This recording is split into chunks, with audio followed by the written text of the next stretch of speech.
असलामुअलैकुम दोस्तों मैं समर या ਤੁਸੀਂ ਵੇਖਦੇ ਪਏ ਸਾਡਾ YouTube ਚੈਨਲ ਸਮਰ ਭਾਈ।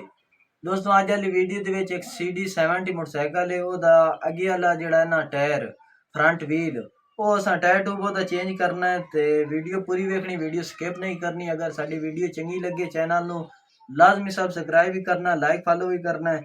तो आज शुरू करें आज की मज़ेदार वीडियो। दोस्तों सब तो पहले जरा सादी चाबी कितने नंबर दिया पाना 14 नंबर दबाना लेना है तो इन्हों तो खोलना है, इस नाट में चला लेना। खोलो जी,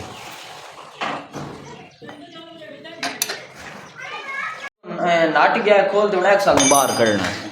एक्सल निकल आया, उस तो बाद इनू उतना चाह के तै गोठ निकल आई, टायर निकल आया सारा ठीक हो गया। इन्हों असा चेंज करना है टायर ट्यूब नू। टायर ट्यूब लाया बॉबी,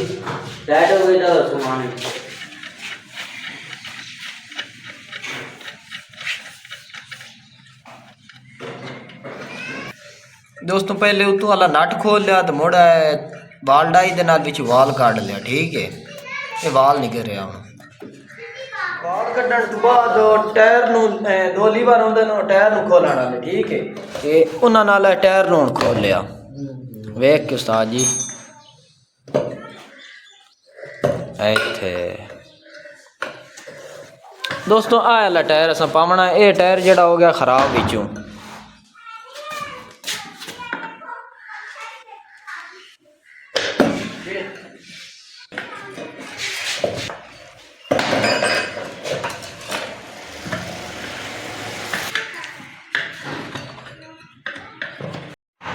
दोस्तों टायर भी चढ़ गया चक्के उत्ते से, टू भी पै गई है, उहदे विच नवी टू पाई है। अगे दी जेहड़ी हो गई है पंचर, टायर जेहड़ा टू ला छुड़िया है सारा। ठीक है, ते नवी टू भी पाई है।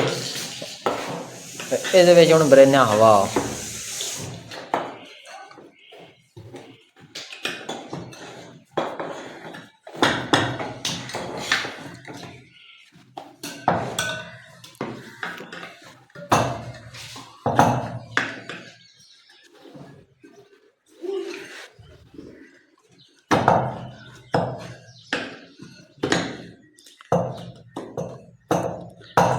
ये सारी लीवर जड़े ने ये भी खत्म हो गए जी।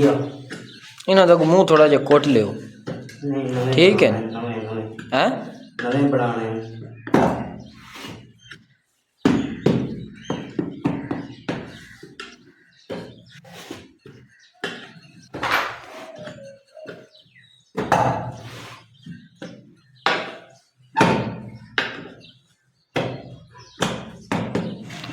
दोस्तों टायर हो गया बिल्कुल फिट। ठीक है, उस तो बाद ए वाल है लफ्सा जी विखाओ, ऐला वाल लाना है तो ये हवा भरनी है। लाओ उस्ताद जी।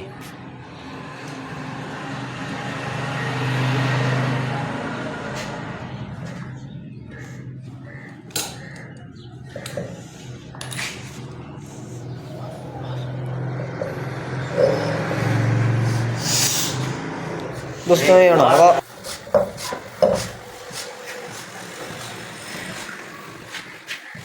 साजी हवा चेक कर लिया।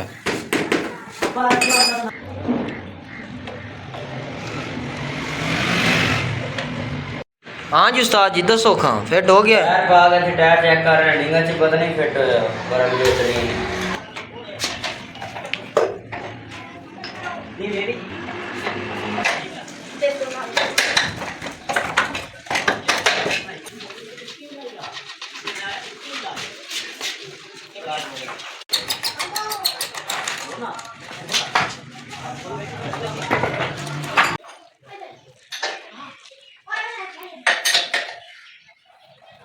दोस्तों वीडियो तो साले ये वेख, अगर साड़ी वीडियो चंगी लगी हो चैनल लाजमी सब्सक्राइब भी करे, लाइक फॉलो भी कर दिया है। तो मिलते हैं अगली किसी वीडियो के। इधर अल्लाह हाफिज़, ओके बाय।